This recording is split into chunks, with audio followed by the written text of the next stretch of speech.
So I have a Halloween trick-or-treating story for you about an utterly terrifying child. No worries if you decide to run it outside of the Halloween season though, because it takes place actually in February. So that's what made it so eerie at first.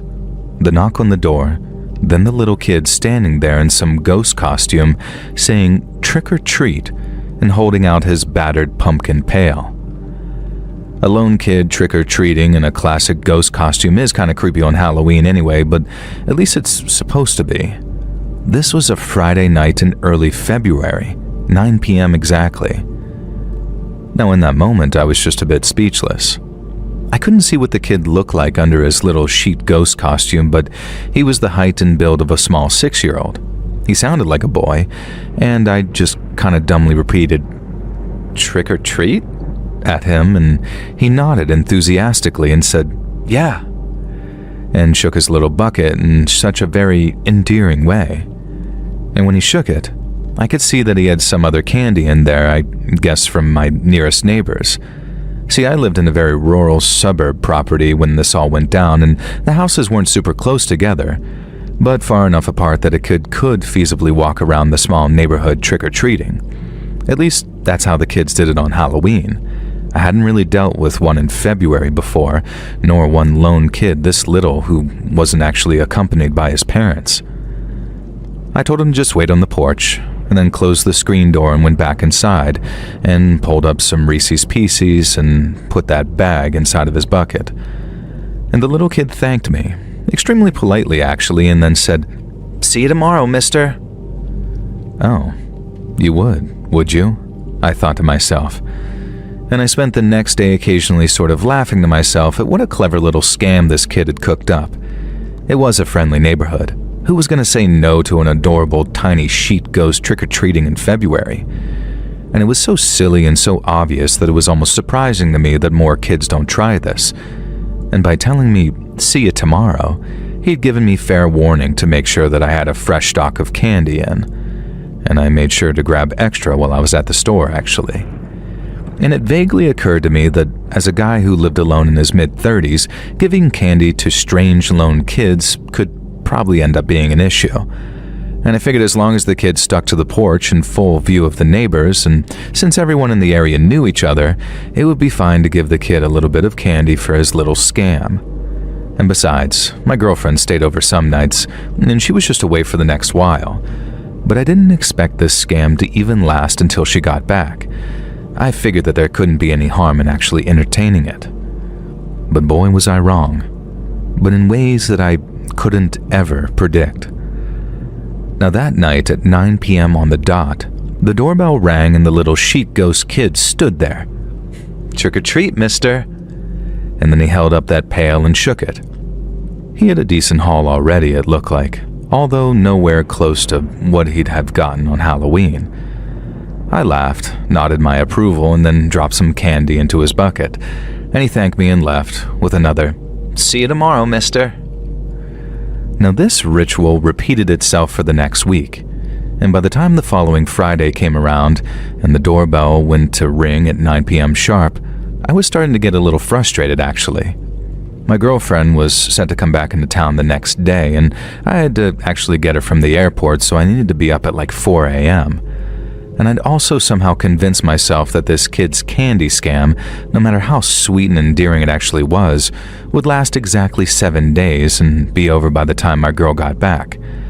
I hadn't mentioned the weird ghost kid to her in our calls, and now it felt kinda odd having to explain that a kid was trick-or-treating at our house almost every night in February, and yeah, it had been happening while you were away, and no, I didn't mention it because reasons, I guess. Really, I could have just explained exactly this, that I expected the kid to get bored before he did, but I was looking for reasons to be annoyed that night. Now, when I opened the door, the kid said his usual trick-or-treat and held up his bucket. And when he shook it, I saw that he had a whole bunch of candy this time. Now, I rolled my eyes and said something about how the scam was clearly paying off, buddy.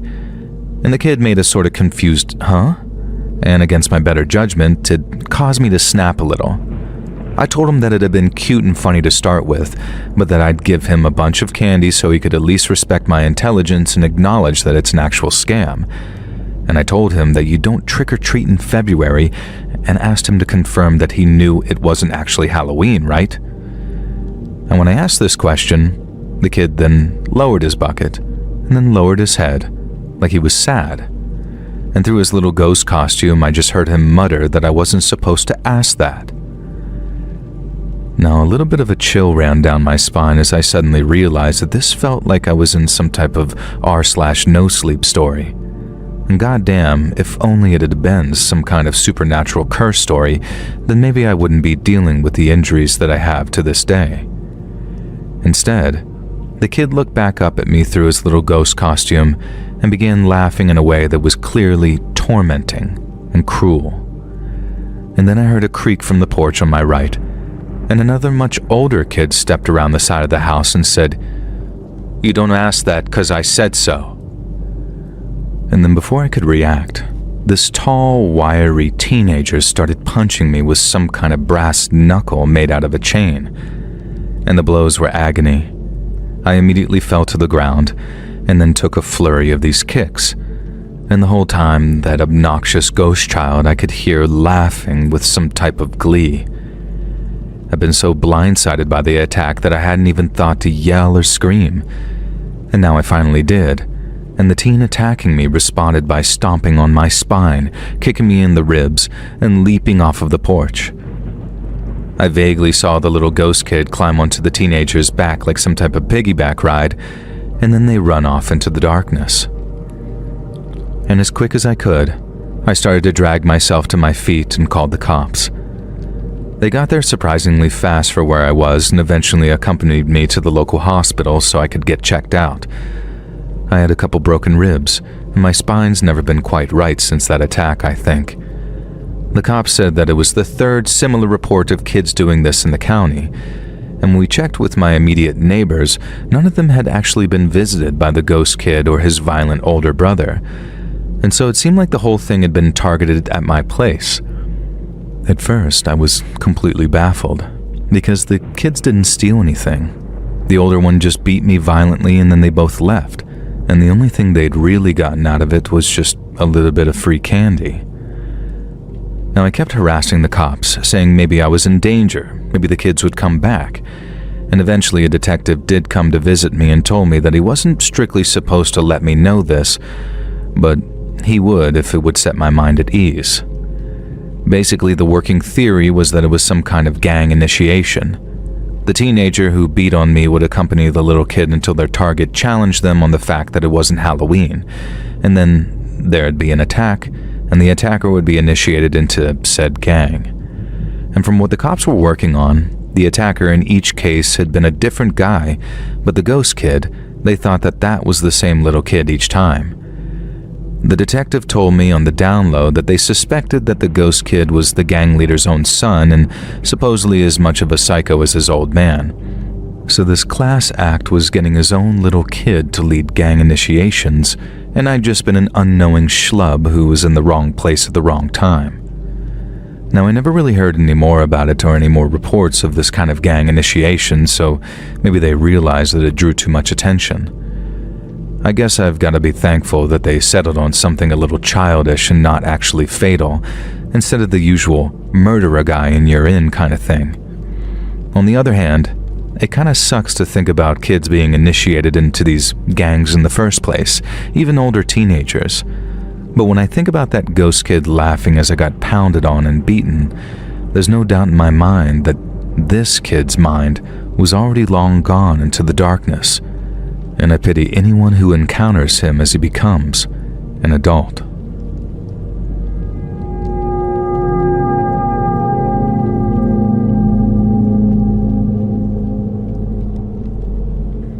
So I've got a story for you about a time when I was a young kid myself and we encountered a strange child. I think this is genuinely the scariest thing that's ever actually happened to me, and if I get sick like a fever or anything, this is always the thing I have nightmares about if I'm going to have them.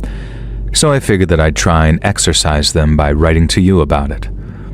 So this was back in the 90s, which was the best time to be a kid because it just was. This happened in like 97, and life was just simpler and more relaxed back then. Things really changed everywhere after the beginning of the 2000s. I think we all know why, and it's not just nostalgia talking. For me, things changed before that, this summer of 97 though. And when I think back on it, I picture it like a movie. Me and my 4 buddies, 3 other guys, 1 girl, we didn't have some cool nickname like the Losers Club and IT or the Goonies, and I don't even remember if the kids were called the Goonies in that movie. But anyway, we didn't have a cool team name, we were just kinda the gang. It was me, James, Barry, Pat, and Kendall. That summer we spent most of the time exploring our rural neighborhood, playing various made-up games in fields and forests, and just having a good time. We built a fort, we made a dam, we rode our bikes, we had picnics. We were all aged 8 to 10 and wanted the summer to last forever. Or at least until our quarters ran out at the arcade, or it got cold, or one of us almost died. Unfortunately, it's the last one that brought an end to our summer of fun. We met the strange kid on a Monday. We knew him for 5 days. He said his name was Russell. At the time, we were finishing up our fort in the forest, so we let Russell tag along because he asked. Now, he seemed younger than us, and he said that he just moved into the area. He had a pretty cool new bike, which at the time I didn't find suspicious. And now when I look back on it though, I think Russell probably stole that bike. You see, Russell was a super unkempt and scruffy kid. Like his clothes were almost rags. Now I don't mean like some old Victorian kid, just typical normal 90s kid clothes, but they were super torn and dirty and hand-me-down. It made Russell look like he came from a family that my sister would have called dirt poor.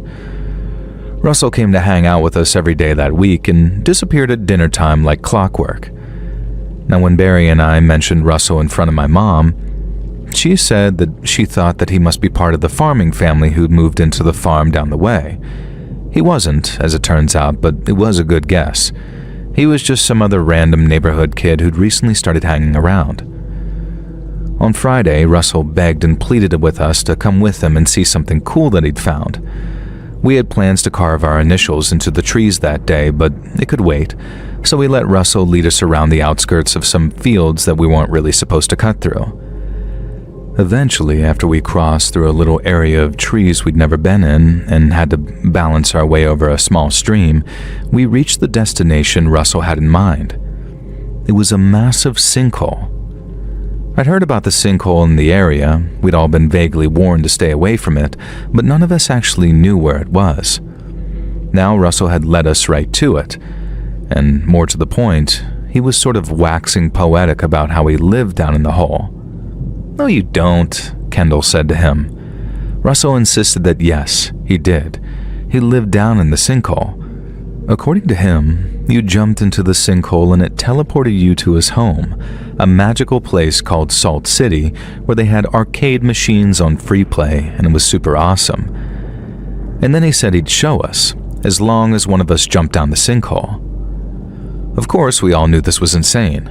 None of us wanted to go near the sinkhole, let alone jump down in it, and we were way too old to believe in magical teleporters to places called Salt City. I guess Russell had heard the name Salt Lake City before and decided Salt City sounded like an appealing alternative. But when you think about it, it's hardly the magical kingdom of Terabithia, is it? Salt City, I mean, come on. Now anyways, Russell was hooting and hollering about the Salt City this and Salt City that and demanding that we jump down in that sinkhole to go there with him. At first, it didn't dawn on us to ask why Russell wanted to throw ourselves down a hole, which would most certainly result in our deaths. So we started playing along, grilling him about this Salt City as we walked around the edges of that sinkhole. Not too close though, vaguely aware that there was a danger Russell might try and push one of us in. Why wouldn't he jump in, we asked. Because he was saving the teleports for us, he said. How did he leave each day to come play with us? Magic, etc. And it was all just complete nonsense. And eventually Kendall whispered to me that maybe it was a bit dangerous that Russell wanted us to do this and we should probably tell an adult. I agreed, so I tried to get the other 3 to come with us. James had gotten real argumentative with Russell though, and was trying to get him to jump down if he was so insistent.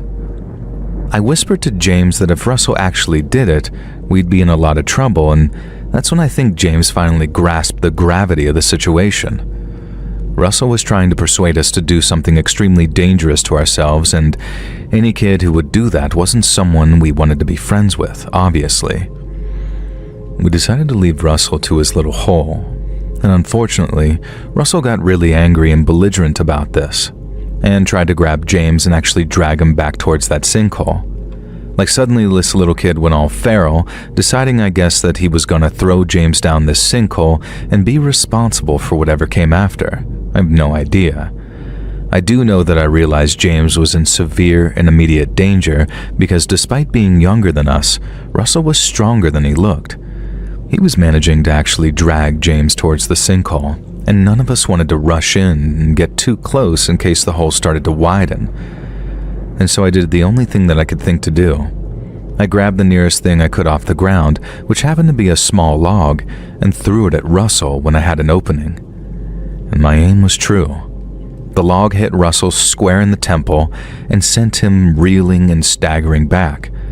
So much so, in fact, that he staggered right towards the edge of the sinkhole itself. Thankfully, James managed to grab Russell's arm and pull him forward. Russell collapsed onto the ground on the edge of the sinkhole, and we all crept over to see the damage. Russell seemed to be unconscious. His temple was bloody where the log had hit him, and a little bit of blood was also coming out of the corner of his mouth. And in that moment, we made a decision. This kid had been trying to persuade us to do something incredibly cruel, and then try to potentially murder James. We had no idea who he was or who his family was. On the other hand, we'd get in a whole mountain of trouble if we told anyone that we'd been to that sinkhole, and it was our word against Russell's about what had happened. We decided to just leave him unconscious at the sinkhole and run away. Let me tell you guys, if you're ever faced with a choice between coming clean about something or living with the guilt of hiding it, always pick the former. I spent 5 years with this secret weighing on us with no idea if we'd killed Russell or if we could have saved him or anything. 5 years of nightmares, guilt, and terror when Russell was simply not around the next day, or the next, or the next. And by then, we were all too scared to say anything. It became our secret, something we all avoided mentioning to each other unless we absolutely had to. And by the time high school rolled around, we were absolutely certain that we'd killed a kid in the summer of 1997. And it would be our secret that we took to the grave. After 2 years of high school, when most of us were in our junior year, the freshman class started and Russell was among them. We found out because this kid with a mullet and a Scorpions t-shirt came up to us during lunch and was like, "Hey, aren't you the kids that I had a fight with that one summer and nearly threw into a sinkhole?" Sorry about that, guys. Now, Russell's theory was that he had heat stroke or something that day because he has no idea why he tried to persuade us to jump down the sinkhole. He just genuinely enjoyed hanging with us that week, and that day he just says that he had this strong, severe compulsion to lead us to the hole and tell us that nonsensical story. And we'd spent the previous 5 years believing that we'd killed him and being too scared of getting in trouble to try and find out who he was. He'd spent the previous 5 years feeling so guilty that he'd never tried to find out who we were. And we all just kind of laughed about it in the end and even hung out with Russell a bunch after that, although not often because he had his own group of friends and we were different ages. It was such a strange relief. I don't recommend keeping a dark secret like that to anyone, and like I said, if I have fever dream nightmares, this is what I dream about. How much worse things could have been for all of us if any of the events had played out differently. How stupid of us it was to just leave Russell there. But also, I think most of all, I get haunted by the story Russell told us. How that day, maybe because of heat stroke, he just had this strong, pressing compulsion to tell us all to jump in that hole. It makes me wonder whether if we'd walked closer to that edge, we would have felt the pull of the abyss too. A man of many names and shifting identities, the figure later called the Chameleon Killer drifted across states and decades, quietly weaving himself into the lives of unsuspecting families. Each move left faint traces, odd disappearances, unanswered questions, and a puzzle that investigators would struggle to connect for years. Who he really was remained a mystery long after he was gone. Listen to the rest of the story over on my true crime channel, Saturn Soul, link down below.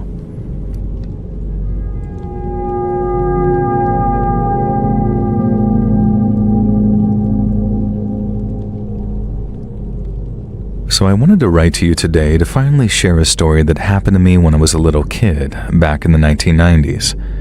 It caused a big rift in my family at the time for reasons that you'll soon see, and it involved my single aunt, who was my dad's sister, and her daughter Serena, my cousin.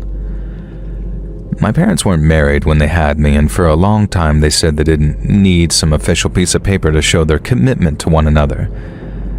Well, eventually I guess they did in fact need some official piece of paper, for some reason or another, so they decided that if they were going to get married, they'd do it properly. I was a little bridesmaid to my own mom, and it was a little girl's dream. The whole day felt like some magic fairy tale. The only part of the memory that I have that feels more like a nightmare is remembering my cousin Serena lurking on the outskirts of the wedding, dressed in black and sort of scowling at me. I remember her whispering to me that it physically hurt her to be inside the church for the service, and then later at the reception, telling me that she was never going to get married, and people who got married were lame, and she'd never commit to one person except for her one true lord, Satan. Serena was a 15-year-old emo teen. I was a 6-year-old princess wannabe, and so I believed every word my older and therefore obviously smarter cousin told me.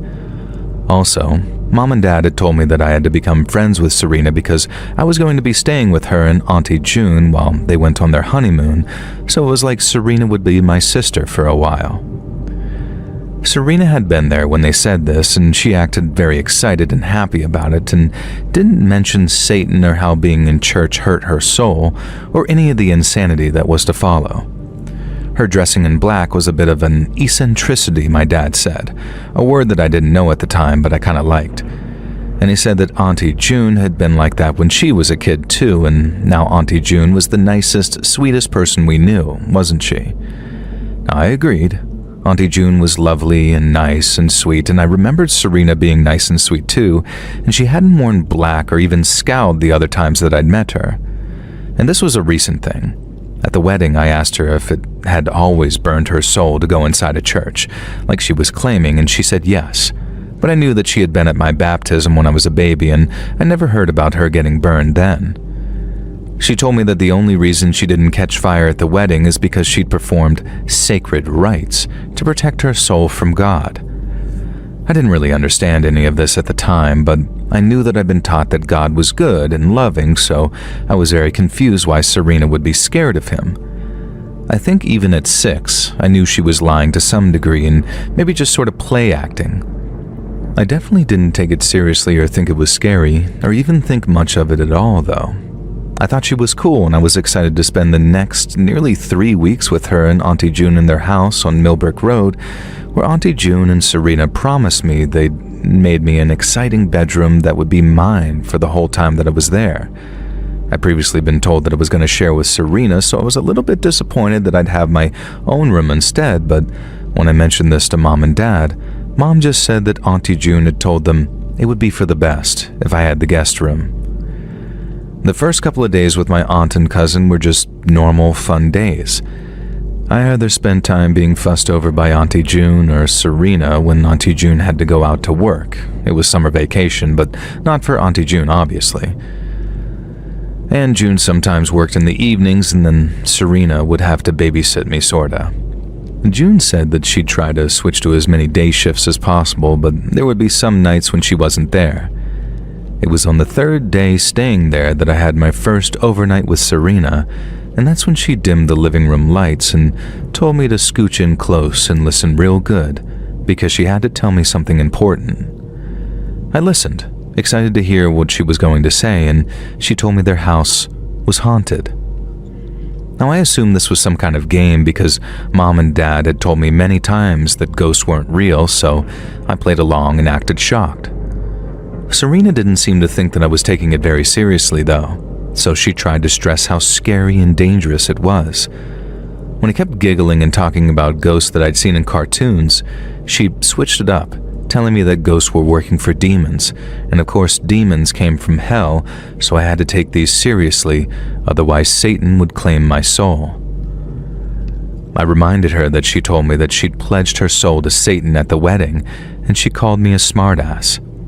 And then she got all very serious and told me that I had to really believe her now.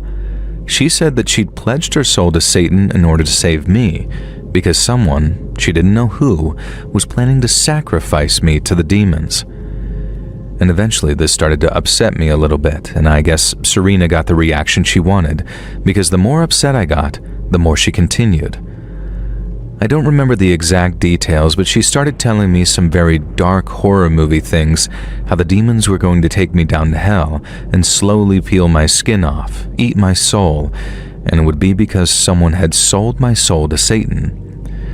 Serena said that she pledged her own soul to Satan to protect me, and that's why she avoided churches and why she dressed in black. And then she showed me a pentagram that she'd drawn on her arm in Sharpie and told me it was the Dark Lord's mark. It was all very silly, but you know when you're a little kid and an older kid is trying to upset you, so it does, even though you don't really believe them or care. I think that's what happened, at first anyway. And then Serena said it was really important that we work out who had sold my soul to Satan because the only way we could have both of our souls would be to break their pact. That night, Serena let me stay up too late, so I was overly tired anyway. I remember I had nightmares and kept waking up afraid of bumps in the night and ghosts in the house.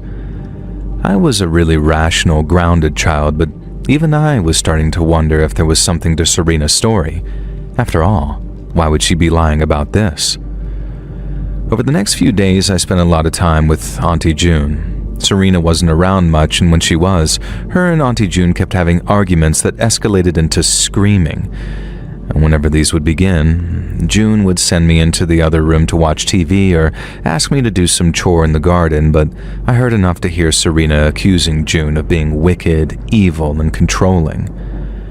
And the next time Serena babysat for me during one of June's night shifts, she told me that her mother was an evil woman who mistreated her, and that she thought that it was her who'd sold my soul to Satan. Now, I found this very hard to believe because June was lovely and very kind to me, and she could be pretty scary when she was arguing with Serena. That was true.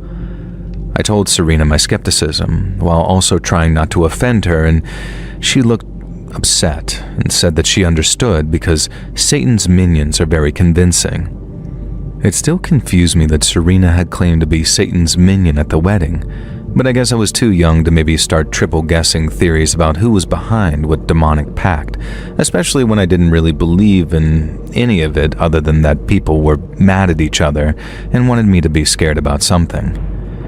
And just over a week had passed when Serena babysat me again, and this time she told me that she had definitive proof that Auntie June had been the one to sell my soul to Satan. In the last few days, I'd spent a lot of time with June out of the house, and she'd even taken me to the store the day before and bought me a new toy, so I was pretty convinced that she hadn't sold my soul to Satan. I also hadn't seen any evidence of the ghosts or demons that apparently infested the house, according to Serena. But again, she explained that this was because she'd signed her own pact with Satan to protect us. I had overheard June and Serena arguing about me, though. Serena had accused her of giving me a lot of attention and trying to get her claws into me, which did sound scary, admittedly. It was very hard to know who to believe when, in my eyes, they were both adults. Obviously, now I know that I should have just told June what was going on right away, but hey, I was a kid. And so that night, Serena took us into Auntie June's bedroom, which is where we weren't supposed to go. It was always locked, but Serena knew a way to pick the lock using magic, she said.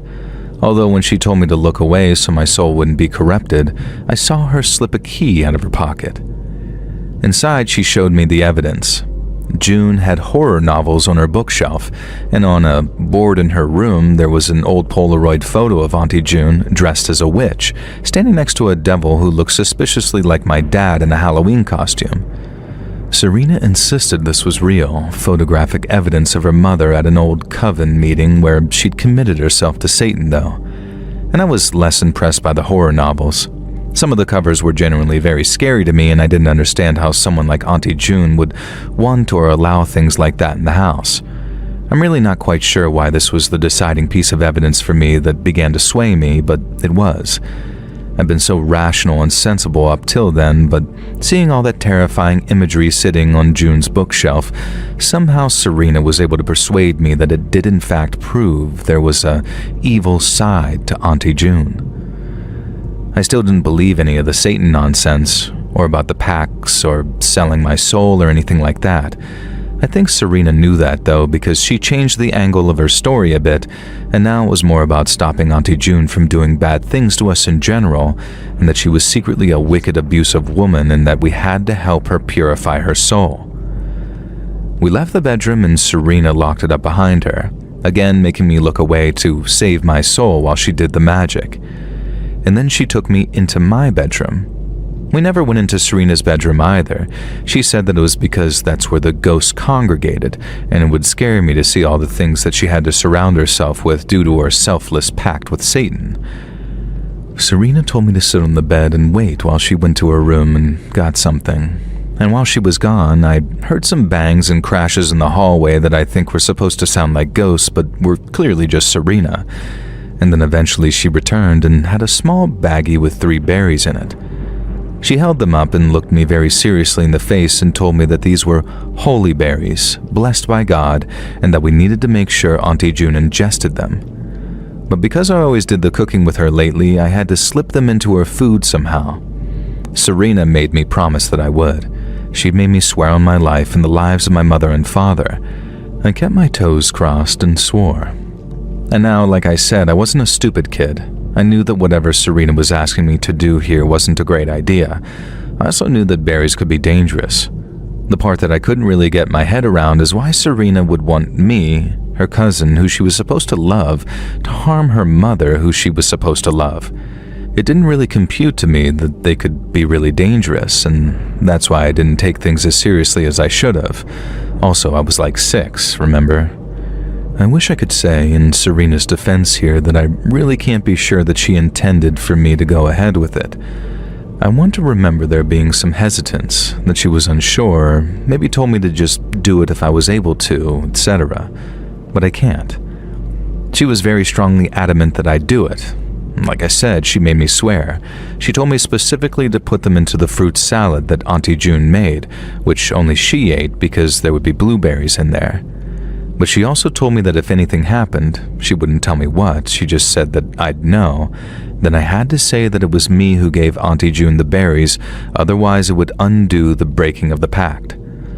So Serena had very clearly set me up to get in trouble and then coached me into taking the blame. The problem was simply that I didn't know how serious it all was.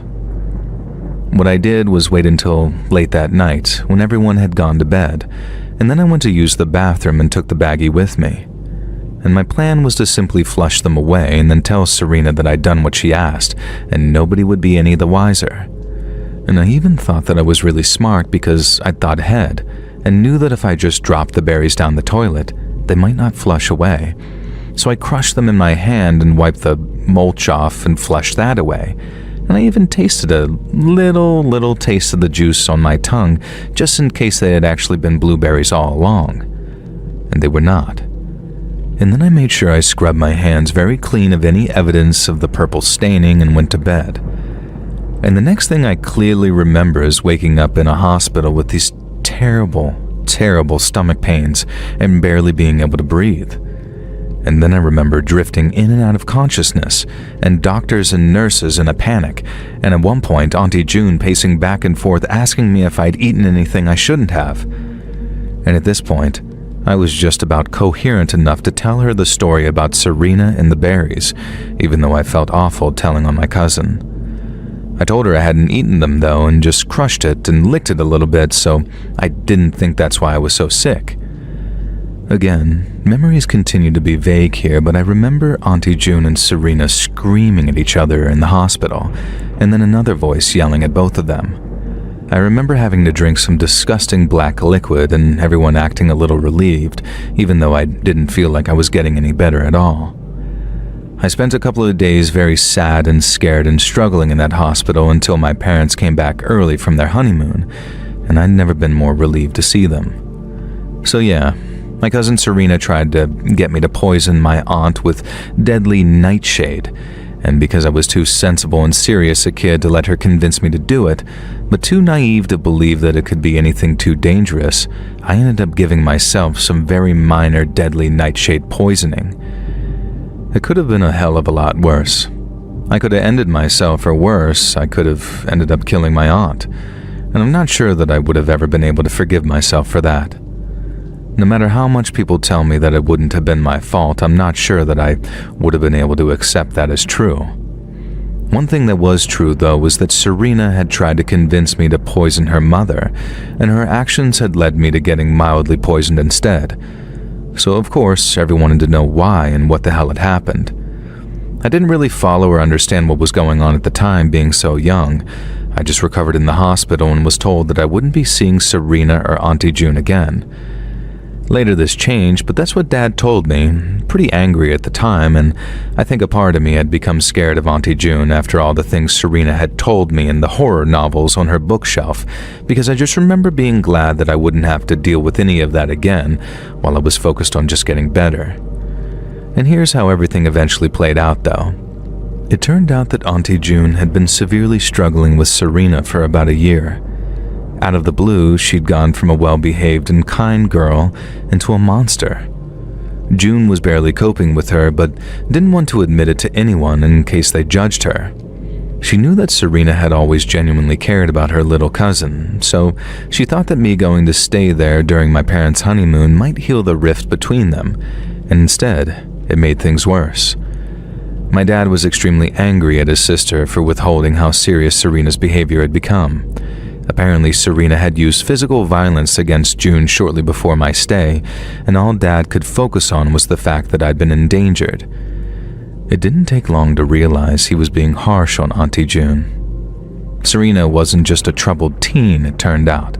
She was eventually diagnosed with a handful of serious mental illnesses and underwent prolonged psychiatric inpatient treatment. At one point early on, Dad was adamant that they pushed for an attempted murder charge against Serena, especially because she seemed extremely unrepentant at the time, and when it was discovered how mentally sick and suffering she was, that was soon dropped. Eventually, the rifts mended. Life was very hard for Serena, but she eventually overcame her demons. We actually joke about this and leads a somewhat normal, if unconventional, life. We are very close friends, and she knows that I'm sharing the story. We have a kind of attitude about it where we'll both get a kick out of it if it somehow manages to appear on an actual Let's Read video, so hopefully that proves that despite it being an completely terrifying, horrific experience for everyone involved, it did at least have a happy ending.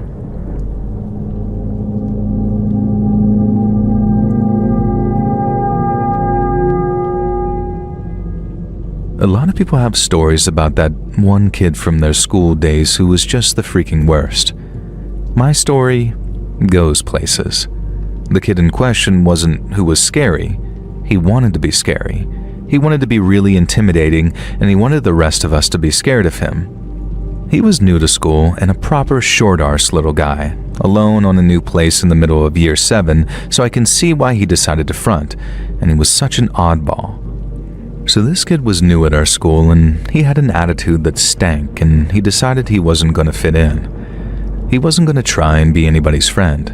Instead, he wanted us to fear him, so he picked someone to emulate that he thought we'd find badass and scary. Unfortunately, that person was Fred Durst. Now let me set the scene. I was just an average year 7 girl doing average things, watching all of this play out. Durst was this short, puny little year 7 who was short for even our 11/12-year-old ages. He had a baby-faced and blonde hair, and he'd storm around the school doing the Nookie walk from the Limp Bizkit video, literally acting like Fred Durst, just scowling at people and saying the F word if you got too close. The teachers said that he had behavioral issues, but as you can probably guess, as little kids, we found Durst hilarious. And yes, he did insist that everyone call him Durst. Limp Bizkit is kind of hard to explain to anyone who wasn't a kid during that era.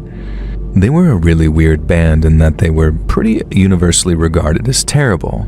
All their early albums received mid to terrible reviews, and they were voted Worst Band of 2000 by some magazine, I remember. Even among the metalheads, the new metalheads, the Korn and Slipknot fans, Limp Bizkit was not particularly considered cool or good. This also took place in 2004, so their fourth album had just come out, the one with Behind Blue Eyes on it. But Durst only had their second album, Significant Other, and then later Chocolate Starfish and the Hot Dog Flavored Water, which is a key plot point in this story. Now basically, if you weren't a tween in 2004, let me try and explain. The kid was obsessed with a rebel band and tried to use them as a source of fear and coolness, 3 years after they'd stopped being particularly musically relevant. And many of us believe this would last forever and that they'd never have a revival. Well, Fred Durst and buddies have proven us all wrong in 2024 and 25 with a Limp Bizkit renaissance. Does our friend Durst get a similar revival? Well, you'll find out. So this little kid would strut through the corridors of our secondary school, snarling and scowling at people, wearing a red baseball cap that no teacher could get him to take off for love nor money.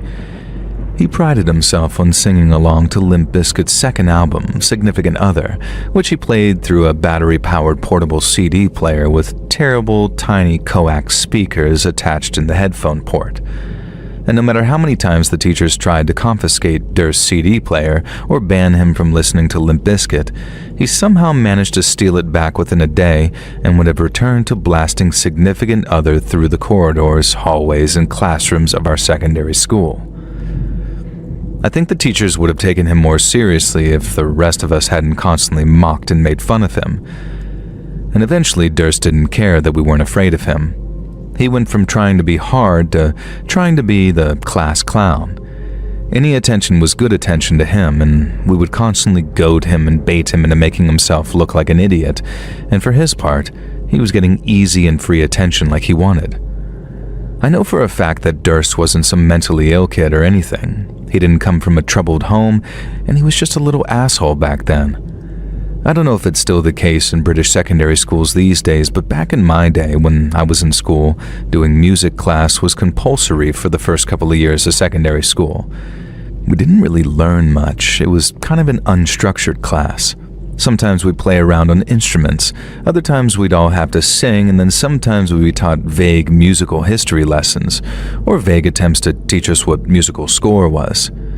Music class was basically a free muckabout session, and we all loved it, not least because of our teacher, Mrs. Beaton. She was a proper sweet old granny type, clearly still working as a music teacher because she enjoyed it.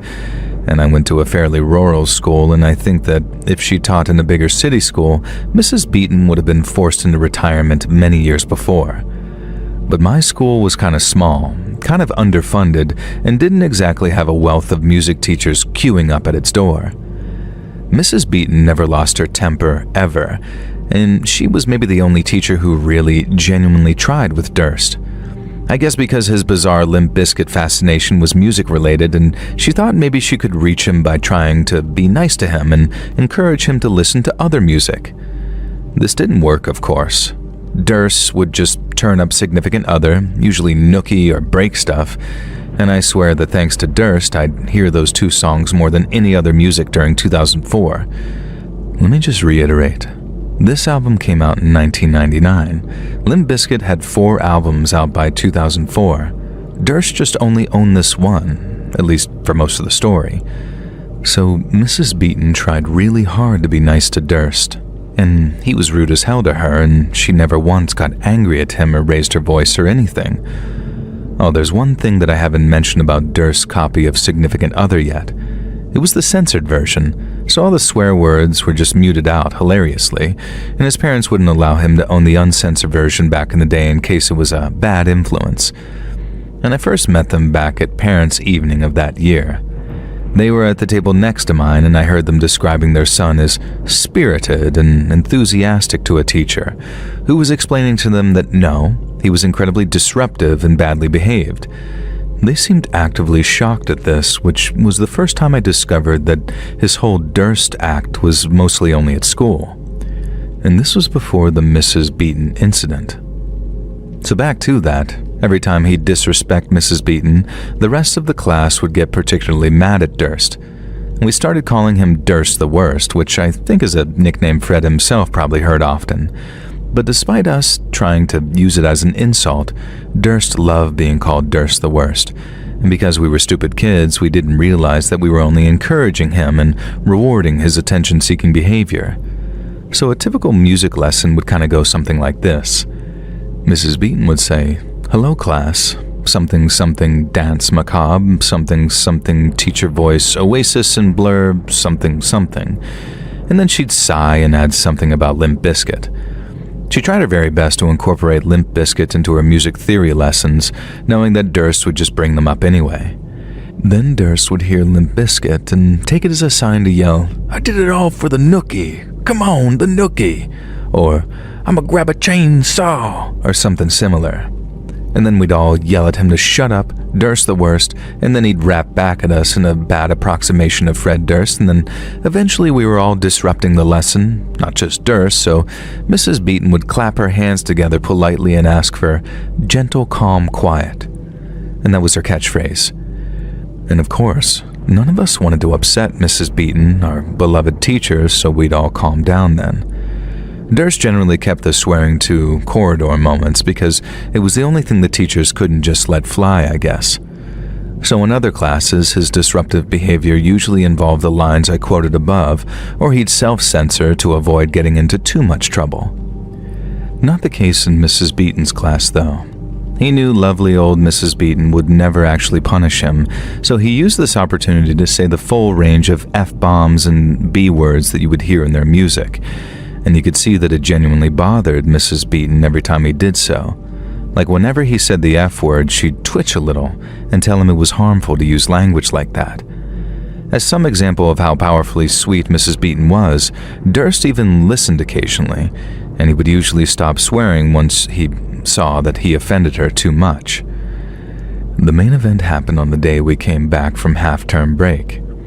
It was the final half-term of Year 7, which means Durst had been at the school for around 6 months. He joined after the Christmas holidays, hence why he was the insecure new kid acting like a weirdo. It felt like he'd been the main character of our entire school forever, though, even though this must have just been because he was in my class. Looking back, it was obvious that the situation couldn't go on forever, and that something would have to be done about Durst eventually to stop him disrupting our entire school lives. And I sometimes wonder what things would have been like if the Mrs. Beaton incident hadn't happened. Maybe Durst would have moved on to Lincoln Park or called himself Shinoda and become a very different person. And that day back after the summer half-term, though, he was still Durst, but there was something different about him. We all recognized it right away because he'd been spinning significant other every single day for 6 months. But I particularly recognized it because my older sister had other Limp Bizkit albums, so I'd heard it before when it came out in 2001 or whenever it was. And the thing I'm talking about is Limp Bizkit's third album, Chocolate Starfish and the Hot Dog Flavored Water. Durst had the CD. He was listening to it, jamming to Rollin', air raid vehicle, and in fact, a smug and excited look on his face as if it was a brand new album and this was his first time hearing it. Turns out that it actually was the case. He'd literally been gifted it for the first time on the way to school that day. In amongst his usual snarls and spinning his red cap on his finger, Durst would point to his CD player during form room and say things like, "New album," and "Good, huh?" to anyone who came close. Of course, we all psyched him up, asking him about it and asking him which his favorite tracks were and things. and it was clear he loved to roll in and take a look around, which to be fair was a banger because those were the two songs he kept playing over and over and singing along to the latter in particular. When he was listening to Rollin' for the 5th time though, I noticed something. Not only did Durst have a second Limp Bizkit album now, it was also the uncensored version. Yup.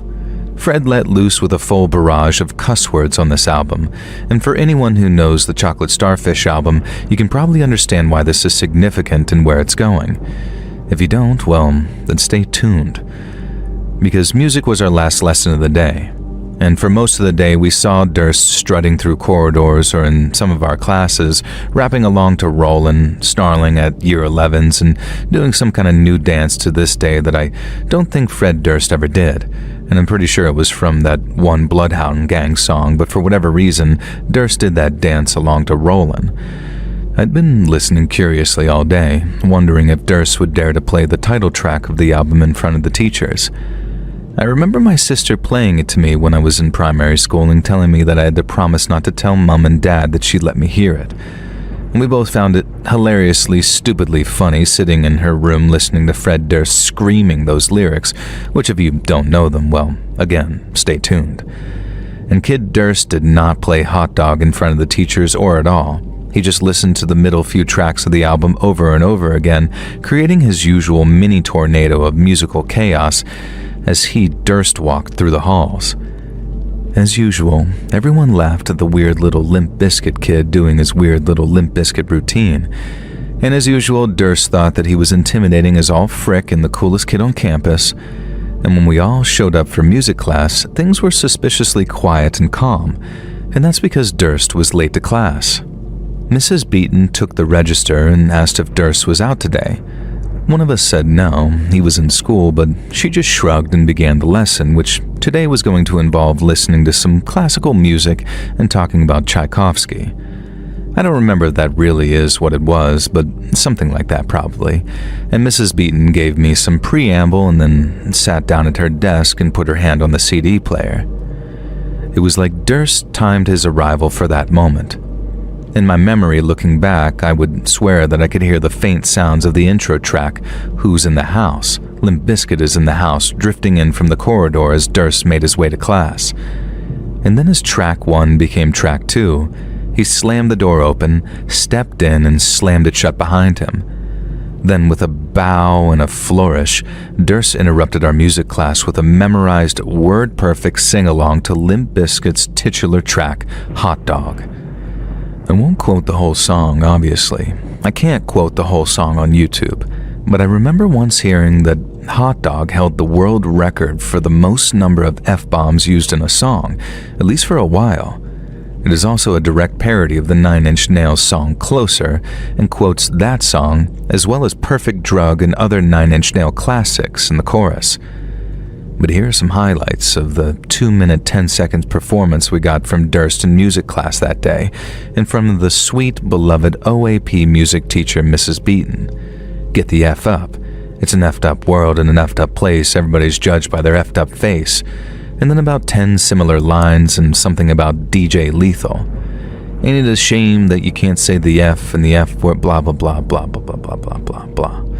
Obviously, I don't remember the song from memory. I had to look up the lyrics, but it's burned into my mind watching Durst caper and leap about the class, his crappy speakers hanging around his neck, doing a dance that wasn't even from Limp Bizkit. It's burned into my mind how we all cheered him on and got raucous every time he said the F word, which is a lot in this song, and it's burned into my mind how none of us dared to even look at Mrs. Beaton the entire time because surely even she would be furious at Durst for this insanity. And Durst finished with a flourish of, just know that nothing you do can bring you closer to me. And the class fell silent, and that's when we all knew, Durst included, that this had gone too far this time, that the whole class should probably be ashamed. I turned to look at Mrs. Beaton to see what the teacher's reaction to Durst's disruption and constant use of the F-bomb was. She was sitting at her desk, staring ahead, breathing heavily. Durst just sort of stood there, looking defeated and pathetic.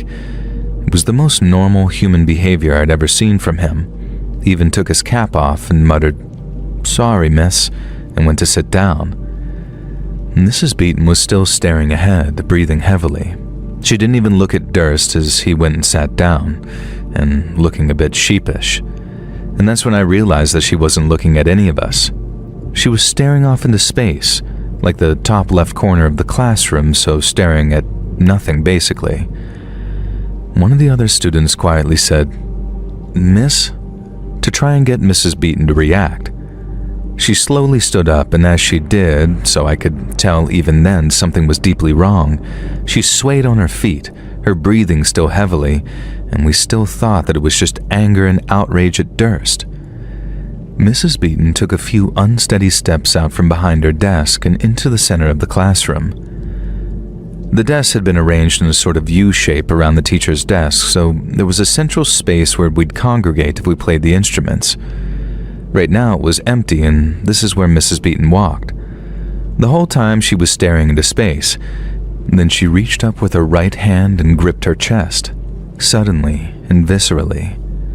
Then she sort of shook a few times on the spot, let out a strangled cry, and dropped to the ground, a dead weight.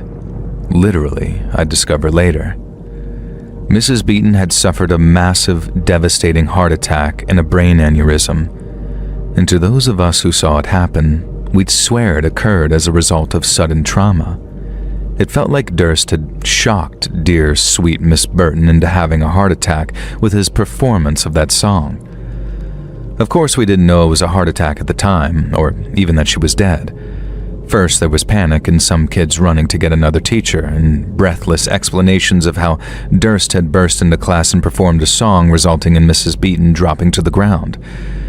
And then there was more chaos and paramedics and teachers crying and guiding students out of the classroom carefully. And then finally, all of us kids were saying one thing to each other under our breaths: Durst killed Mrs. Beaton. The next few weeks must have been awfully difficult and complicated for the other teachers.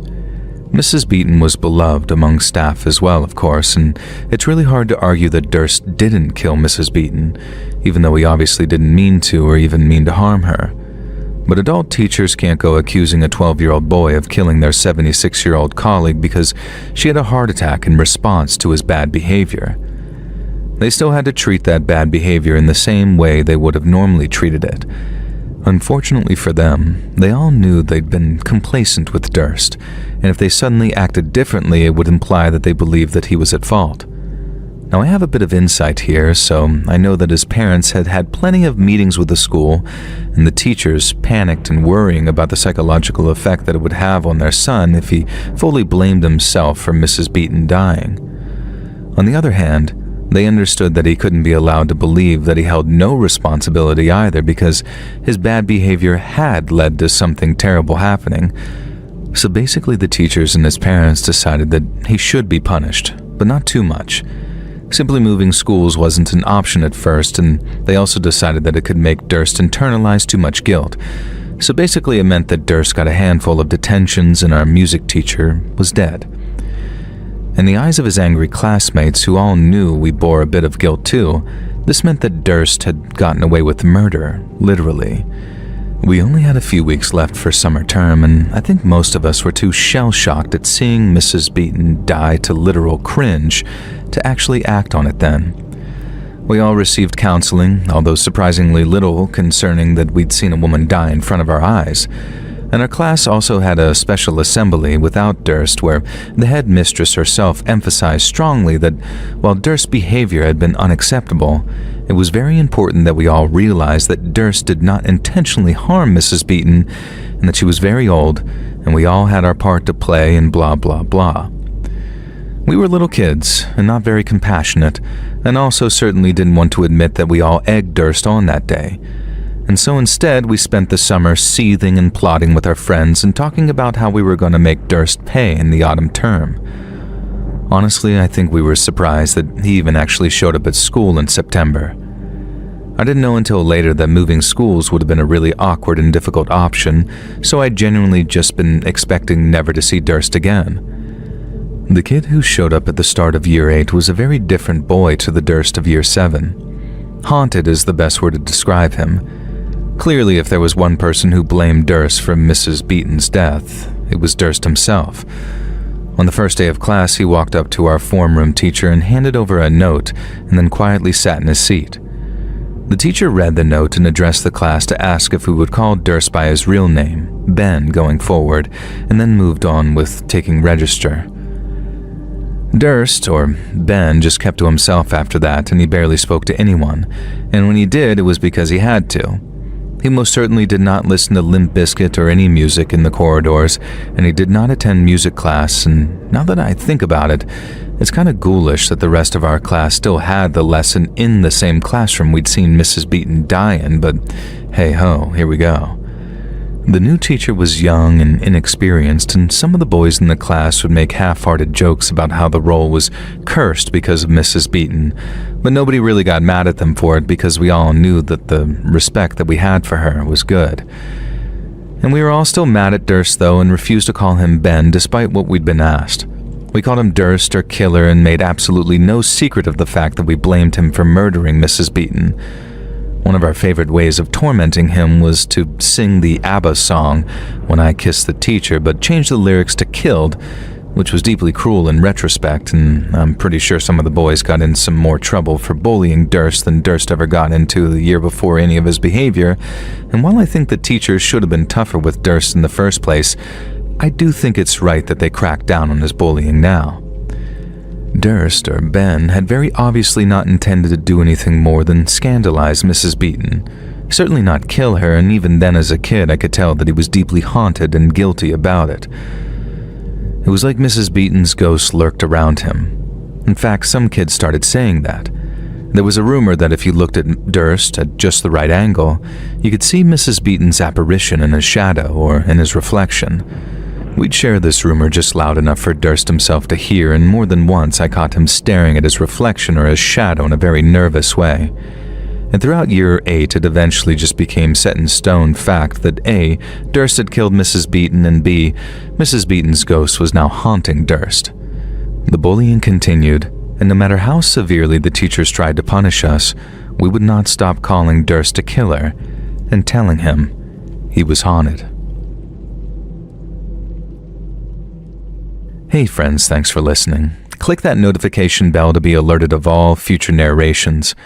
I release new videos every Monday and Thursday at 9 p.m. Eastern Time, and there are super fun live streams on Sundays and Wednesday nights.